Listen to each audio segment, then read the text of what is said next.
Welcome to Leading in Luxury, the podcast where we dive deep into the strategies and stories shaping the boutique and luxury hospitality industry. I'm your host, Daniel Renna. For those of you just joining us, we are DMR AI Hospitality Solutions, and we specialize in helping the boutique and luxury hospitality industry scale their revenue and profitability by acquiring new clients. We believe in leveraging cutting-edge technology to enhance, not replace, the human element of hospitality.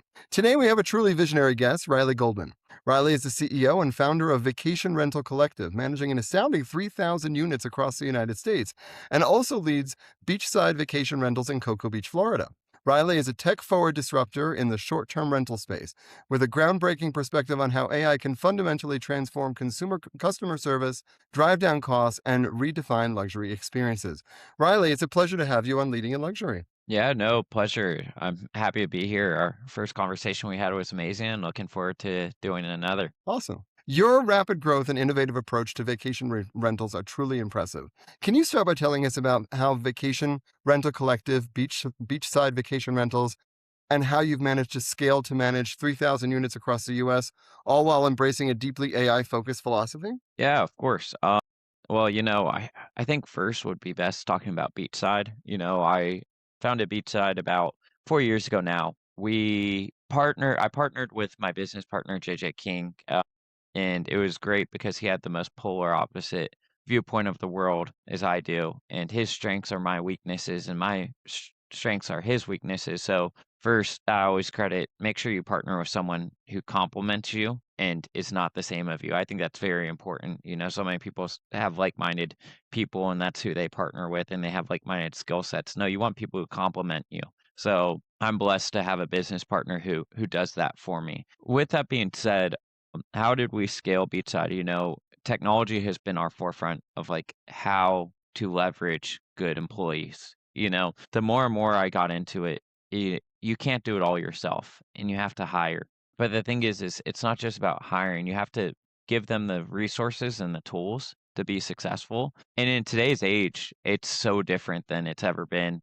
Technology is so much more powerful than it's ever been. It's growing at such a speed and light that it'll be really interesting to see where the next 2 to 3 years go on hospitality, but I credit our technology stack has been a big reason on why we grew so fast, and it's about to go into light speed, I imagine, in the next year or so. It's an incredible scale. Can you explain sort of like how you manage 3,000 units? I mean, your AI focus approach is clearly a key differentiator, and your perspective on customer service, that's the best kind, which is when nothing goes wrong, is a powerful reframe. Do you believe AI can enhance customer service by making operations faster and cheaper, allowing you to reallocate resources to more proactive guest care? Can you elaborate on how AI allows you to do things so much faster and cheaper in vacation rental management? And what specific AI applications or automations are you leveraging to deliver this elevated proactive customer service across 3,000 units, ensuring a seamless and perfect stay for your guests? Yeah, that was very eloquently asked and said. I think so many people associate customer service with something went wrong and then it was resolved quickly and swiftly with a good answer. And my eyes, I have a completely different approach of what good customer service is. Mm-hmm. Good customer service would be never allowing those problems to occur. And unfortunately, things do occur. If you own a house, you know that there's always something wrong. And it's almost impossible not to be. So how do you make sure that 99% of things are functioning and the largest things are functioning? In today's age, if Wi-Fi is not working, then that is an actual issue. 10 years ago or 15 years ago, it would be like, oh man, the Wi-Fi is kind of stinky, whatever. Now it's people work remotely. They're traveling, especially in vacation rental space. They might be somewhere for 60 days. They're working a remote job. If they don't have Wi-Fi the day they check in, that is a major issue. Just because you call Spectrum and get it resolved, later that day or the next day, that is not good customer service. Good customer service would have prevented it from happening. You can use technology. The other example I'll use, and this is a specific one that we do and we are able to handle, is we have an AI agent that connects with all of our smart thermostats. And if the temperature raises above what the temperature set at the thermostat, that shows that the AC is not functioning. Normally, for you to find out how the AC is not functioning is guest has to message you, hey, the AC is not running, issue. You call your AC guy, boom, it might take a day. They didn't have AC for a day. You're refunding the guest. They're immediately upset. In our situation, before the guest checks in, it might have occurred 2 days prior. We are immediately notified by an AI agent saying, hey, the temperature inside is 2 degrees warmer. That means that there's something wrong. We can send a tech out 2 days prior to he finds out, hey, it's a simple fix. I have to replace a blower motor. I can get it fixed tomorrow. Boom. Guests never experienced that trouble. They never had to be refunded. And at the end of the day, most of the time, guests don't want the refund in terms of just wanting the refund. They want the refund because something's wrong. I've never had a guest say, hey, I had an absolutely perfect stay. Can I have money back? So how do we eliminate those things? And that's actually through AI technology. AI technology is allowing us to get ahead of problems in real time without cost. Where normally you'd have to send an inspector. The inspector would go and be like, oh, it's hot in here. Then once again, you're scrambling, you're calling, whatever, and it costs you money to do it. If I had to inspect every single one of my 3,000 homes prior to a guest arriving, times that by $25, 25 times $3,000 is $75,000 for every single stay. That's this unrealistic. I'd be bankrupt. Instead, you can do it with an AI agent. This specific agent was built off Cursor, and it was free. Awesome. That's amazing. I mean, it's such a simple fix, but it's a truly disruptive vision if you think about it, right? Challenging the traditional cost structures of hospitality as well. Your model of fractionalizing high-level talent across multiple companies is also incredibly innovative. You've made a compelling argument for a future where AI drives down costs by eliminating labor, potentially leading to a cheap luxury experience that your younger generations would embrace. How do you envision this future impacting the traditional luxury hospitality sector, particularly hotels? And do you believe there will always be a segment where the people related ultra luxury remains, or will AI's efficiency eventually redefine luxury primarily by accessibility and affordability? Man, I could deep dive in on this one, but I Please am do. actually very bullish. I'm very bullish that this is the first time in history that prices are about to go down. Like, if you think about everything, prices have always gone up. You go back to you hear your grandparents talk about, man, the McDonald's burger used to be like 5 cents. Now it's 2.50 for a McDouble, which is crazy. I remember when I was younger and it was a dollar. Mm-hmm. But with that being said, I think this is the first time ever that prices are going to go down and you'll be able to get more bang for your buck. And the reason why I view it is labor is your biggest expense. It'll always will be. So, for instance, if you can clean a home and you could buy a robot that cleans a home, and if the robot costs you $20,000 and it can clean one home a day, that cost compared to a human is 1/10 the price. You can actually lower the cost. Everyone thinks that America is all about greed and all about charging as much money as they can. And I actually really disagree with that statement. If you look at Walmart claims they have lowest price guarantee. And you look at Best Buy, they're always doing price matches and they're always doing sales. It's all about net to whatever company. And the reason why I think prices will go down is if something's cheaper, people are going to want it more and go more to it. So it'll be more of a turning game in heads and beds game in hotels in the near future because their costs will be so much lower to operate. I ask everyone this. Would you, and this is a perfect example, would you get insurance from a company that was 1/10 the price if you weren't able to contact a human? And you're like, well, if I could have car insurance for $100 a year versus $1,200 a year, I would probably be willing to rather talk to a robot than to a human being. And there's companies doing it. Lemonade's doing it right now. And the same's going to be with hospitality. If they can eliminate labor costs all throughout, then they'll naturally lower prices, like because it's like, hey, I don't need to charge $130 for this 2-bedroom cleaning fee. I can charge $50. And at the end of the day, my margin might actually still be the same. That $50, I might make $30 off of the clean versus with a human, I made a $30 off the clean on it being 130. So I just foresee in the near future that prices are going to go down. And I'm like really bullish on that. And everyone calls me crazy. Like, no, they're just going to take higher margins. And they might take higher margins, but prices could still go down with the higher margins. And I think that the hotel industry we're going to see more of it like anywhere. I do believe it's the mid-scale pricing that's going to go down. I think low-class economy is going to get eliminated. Then I think that You still Mid-scale there? is gonna go to economy prices, but it be a much higher demand. People will always stay at, like, a relatively nicer I hotel, lost but you if for a it's really second. affordable, people aren't gonna have a problem. And then upscale, I do believe, will still be at that same price, but there will be more of a human element. There might be automated cleaners, there might be, like, automated check-ins just to make it more for a convenience thing. However, they are gonna have on-site staff where they'll keep the costs high to operate at those levels. But it's gonna be interesting, man. I think about it daily. I'm like, man, every single day I tell my staff, "How can we automate one more thing?" You know, even if it's small, what is the next thing we need to automate? Can we automate one more thing daily? Well, I mean, I think your idea is, and people think you're crazy, but if you think about it, that's exactly what technology has done, right? Technology in terms of products has made things cheaper, right?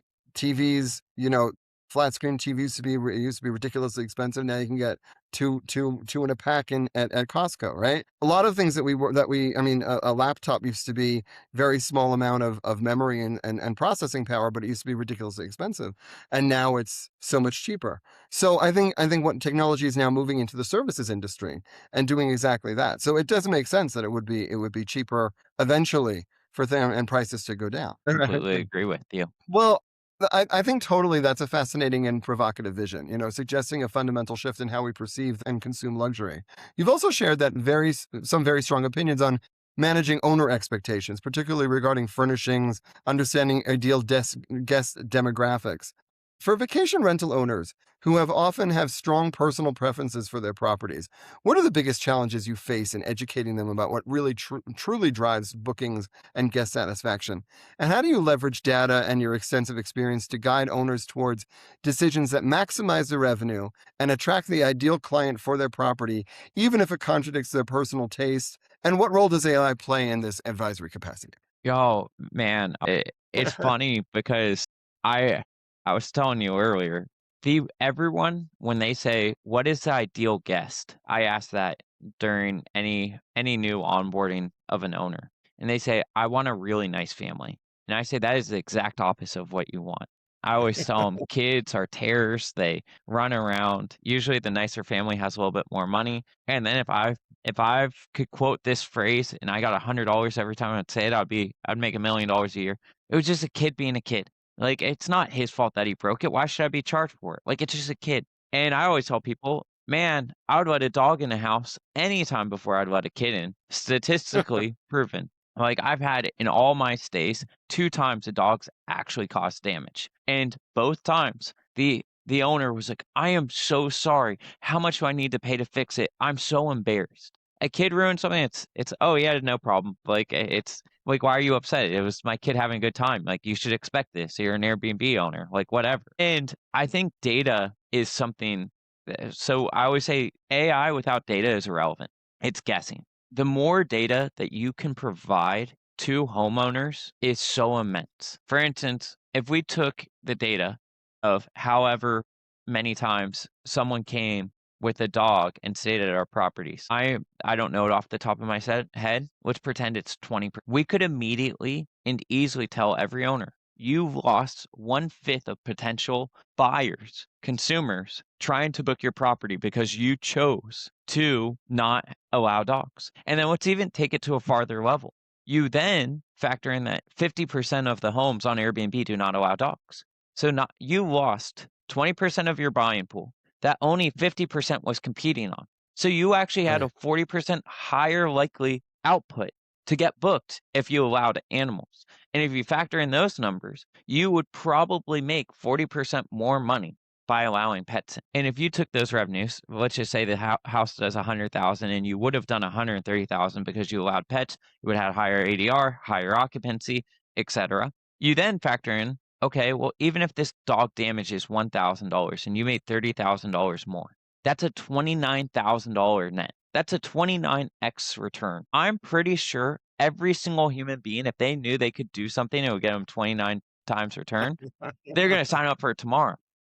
Yet their mind is telling them, "Oh, I want nice families," which you didn't increase the buying pool. You didn't decrease your competitors. You had more competitors, and they caused more damage. So that nice family that you actually cost you $4,000 in damages over a year, you only lost 4,000. You gained nothing by allowing that nice family to stay.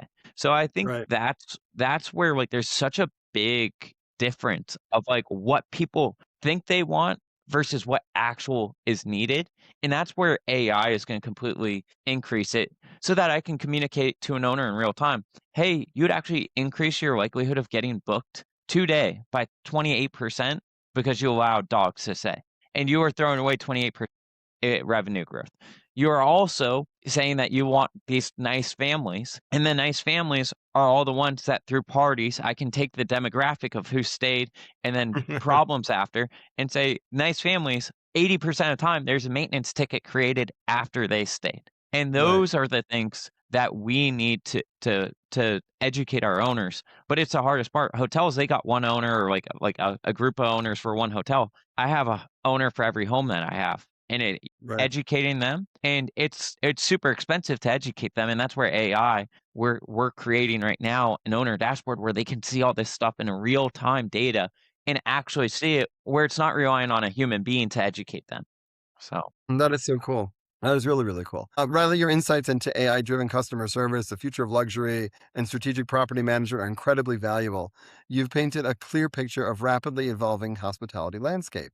Now, looking at everything we've discussed, from leveraging AI for proactive service and managing owner expectations to scaling operations across thousands of units and redefining luxury itself, if you had a magic wand and could fix just one thing in the vacation rental industry that would most significantly enable operators like yourself to continue innovating, scale profitably, and consistently deliver exceptional, cost effective guest experiences, what would that one thing be? man, this is a tough question because I wish I could say all of it. You know, I should have asked myself this, but that's a question I should be asking myself every time I build something. Me a good pipeline of what I need to build in the order of importance. So I think if I really had to say, like, what problem would I solve? It would probably be the educational piece to owners is probably the most important. They're our most important customers. We got to keep them happy. The hard part that I think you run into and the challenge is like you can bring a horse to the water, but you can't make him to drink. So like you can Correct. feed him as much information, but that doesn't mean he's going to read it or experience it. So, however, and this needs to be something that I add to my pipeline is however I can educate the owner as best as possible without them calling to need that answer is going to be key and also keeping them happy. And, I always say to my team, be proactive, not reactive. Hey, you wait too long and then the owner's unhappy with revenue, then they're complaining and you're just defensive and you're not prepared for the conversation. I think, and I guess it always comes down to money. I would say 90% of the time. So I think this would probably be the thing I would build is an automated AI communication between revenue management and the Mm-hmm. owner. For instance, a perfect example, I was talking to my staff members this morning. This owner said, I have this house. I want to get it for X amount a night, blah, blah, blah. With that being said, we ran the data and she has a 1%, less than 1% likelihood of getting booked based off of when she raised her price, where she is in rankings, and the likelihood that she gets booked. So 1%, that's awful. She just made Right. the worst financial decision. Now, I could tell her that, and she's probably not going to believe me, but showing the data of saying, here's all your competitors and what they're priced at, here's where you are viewed on Airbnb. If you search X amount of bedrooms, this is where you are on page. You're on page 18. And then being able to say, the decision you made led to this, and then let them, like, you got to put data in a way to be seen that they're like, okay, this is a bad decision, rather than because it's opinion versus opinion without data. Data is what allows it, and that's what AI is good at. So, what data can we provide from the revenue side that would clearly show that they're making a poor decision? Like, for instance, at the end of the day, if you were buying a home and you have sales numbers in the last 3 months, you have comps that say that these three homes identical to yours or very similar to yours sold for 500,000. You want to buy yours for 800,000. They're asking for 800,000. If there's no comp sold in the last 2 years, Right. there's you can make an argument that pro cons why it's worth that. Vice versa, if that home has comps and the data is there, you can say, no, you are making a terrible decision look at these 3 homes, and they can look at the homes and say, "Okay, you're 100% right." But Right. without data, everything's relative. So, but if I had my magic wand, I think I would build the revenue and showing the revenue decisions how it's going to impact their property. "Hey, we should raise rates. We actually agree with you. Here's the data. We actually think you're gonna generate more profitability. We're running at too high occupancy. I agree with you. Hey, I think we should lower rates. This is why, because you're lagging behind. You are trailing behind on Airbnb on visibility. We need to bump you up. You need the momentum, etc." Like we think that the pricing that we're at's correct. However, every once in a while you put something on sale to get people inside the door. So I don't want like, and it's all about verbiage. I don't want to lower pricing. I want to offer a sale for a temporary time Right. to get people in the door. Riley, this was an absolutely electrifying conversation. Your visionary approach to AI and hospitality and your bold predictions for the future are truly inspiring. And I want to thank you so much for joining us on Leading in Luxury. Thank you. I appreciate it. Absolutely. And to our listeners, if you found Riley's insight as compelling as I did, be sure to subscribe to our channel and drop us a like. You can find out more about Vacation Rental Collective and Beachside Vacation Rentals in the description below. For Leading in Luxury, I'm Daniel Renna, and I'll see you next time.